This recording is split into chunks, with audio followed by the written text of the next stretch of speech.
Good afternoon, live from the Tennessean Newsroom. I'm Dwayne Gang. Of course, it's Monday afternoon. This is our weekly look at politics in Tennessee. I'm joined by State House reporter Chaz Sisk.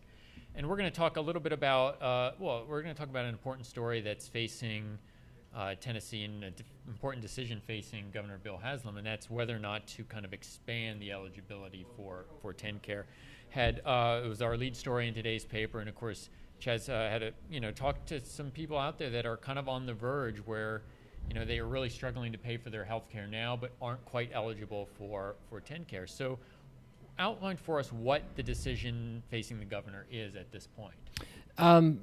Really, there was a deal in the Affordable Care Act where the idea was that Medicaid programs in Tennessee, that's TennCare, would be expanded up to about 133% of the poverty line. That's about $18,000 a year for an individual, like $30,000 for a family of four.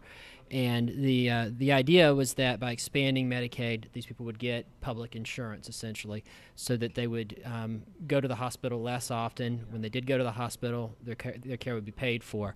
Right now, there's a lot of people in Tennessee, about 225,000, who are poor, but because they don't meet other requirements under TennCare, they're not eligible for TennCare. We tried to find some people who were in that area, find out how they are getting medical care, because there are laws on the books that say you have to treat these people, and then find out how their care is actually being paid for by the hospitals and by the taxpayer. What are some of the ways that you found? It sounded like sometimes people just kind of scrape together some money. I mean, or maybe go for different programs here or there. I mean, what are some of the ways that people who are kind of maybe in that gray area, how do they get their health care? Well, I mean, a lot of times they are sort of scraping together the payments to see a doctor, and so they're seeing a doctor very infrequently, and they're getting kind of a piecemeal approach to health care where they're just sort of getting a prescription and getting another, having something diagnosed, get a prescription, but never really any comprehensive look at them. And that kind of... I suspect they probably use ER visits a lot. Yeah, and then also the other thing is a lot of times they'll go into an ER at the last minute, and that's very expensive for very expensive care. Your rates are several times more what you would have at a primary care physician. And about 30% of that care is paid for by the federal government. If you walk in and you can't pay your medical bill, the hospital still gets paid through these things called dish payments by the federal government, and that's a lot of those payments are going to go away, because the idea was that these people would get care through Medicaid. If they do go away, it creates a hole for the hospitals. If they don't go away, I guess the idea is the question for the governor is, does he put the hospitals in that situation? What is the decision? I mean, the governor has to decide whether to participate in this expansion.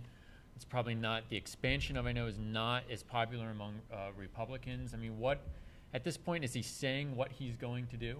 No, he isn't. I mean, he's kind of between two elements that have supported him in the past. One is a lot of Republicans who are against Obamacare. The other are hospitals, and they have sort of a business argument for expanding TennCare. Now, is one of the concerns that if it is expanded, that this could be a burden on taxpayers, on the state's own finances? Right, that's the concern. The proponents say there's an initial price tag of $200 million a year, which we did some comparisons. That's about as much as the state spends in the Department of Safety.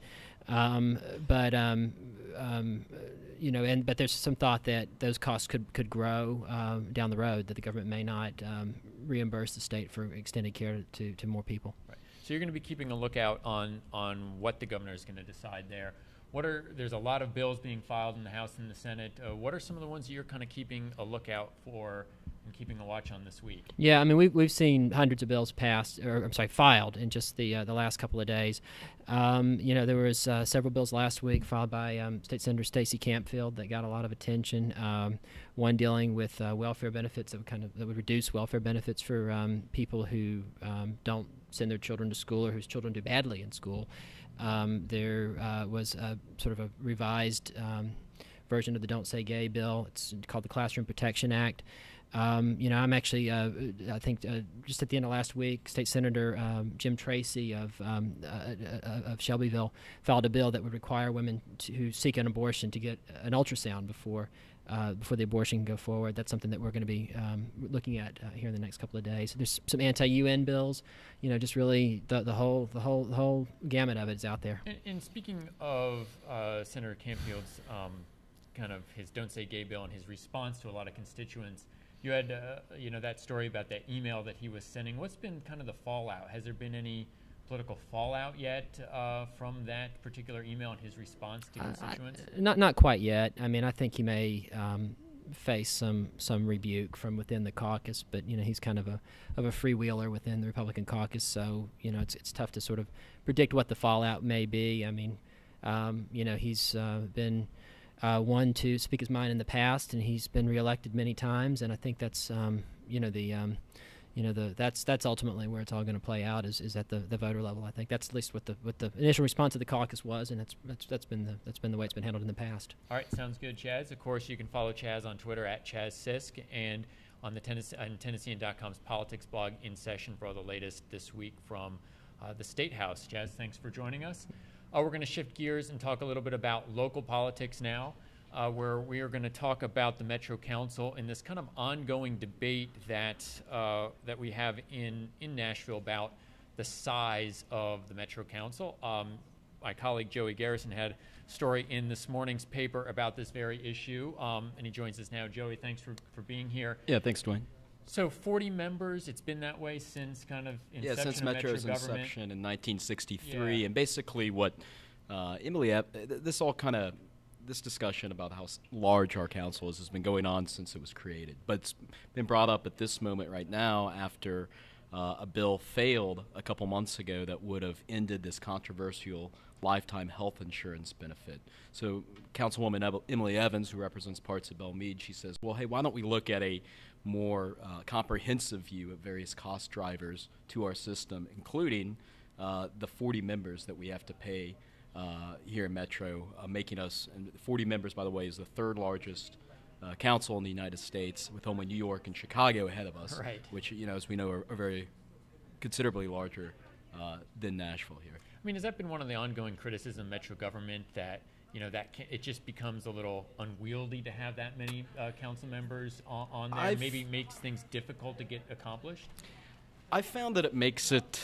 It's kind of hard to explain. I mean, I guess it makes it. I think it's hard to build real effective coalitions.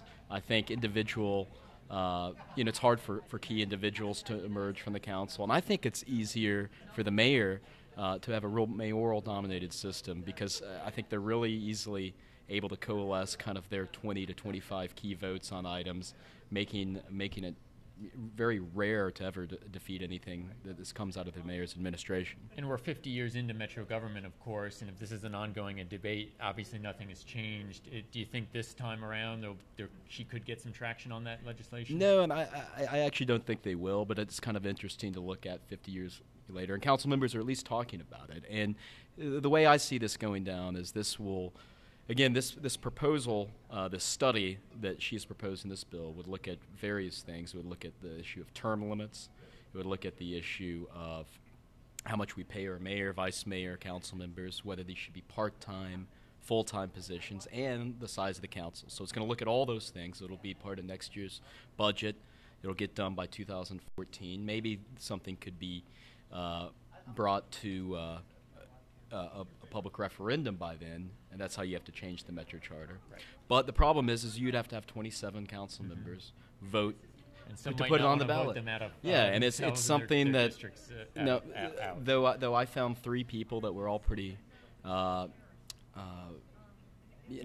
it could be a good idea to lower it to 21. Right. I just don't see it as able to get it on the ballot. Of course, the last time Bill Purcell tried to do that, tried to change it from 40 members to 21 members in 2005, and he was unsuccessful. So, what else are you going to kind of keep a lookout for? You'll be there at the council we'll be there this week. We'll be there tomorrow night. There's a couple different items. One is Mayor Dean has asked the council to sign off on a $110 million mid-year capital plan. That would be in conjunction, added to $297 million we approved during the last budget. This $110 million allotment would pay for this upgrades to the south side of Bridgestone Arena, which is sort of supposed to kind of feed off the new Music City Center there. There'd also be $50 million stormwater upgrades, among other capital needs, new central police precinct. So there's going to be that vote. There's also going to be two tax breaks, proposed tax breaks from the mayor. That he's asked the council to sign off on the third and final vote. One would be for a healthcare company called AmSurge that is proposing to simply move to a different location in Burton Hills.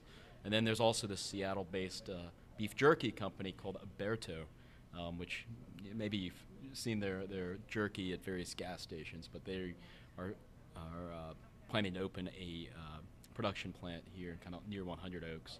So those are two more votes that I'll be looking at, and on top of that we'll have a host of various public hearings on several construction proposals and that kind of thing, zoning proposals in Nashville. All right, sounds good, Joey. All right, thanks for Dwayne. joining us. Of course, that concludes our weekly look at politics in Tennessee. Of course, you can join us every Monday at 3 o'clock for another look at all the political intrigue and the latest updates from Tennessee. And, of course, join us back on Tennessean.com as well. Thanks for watching.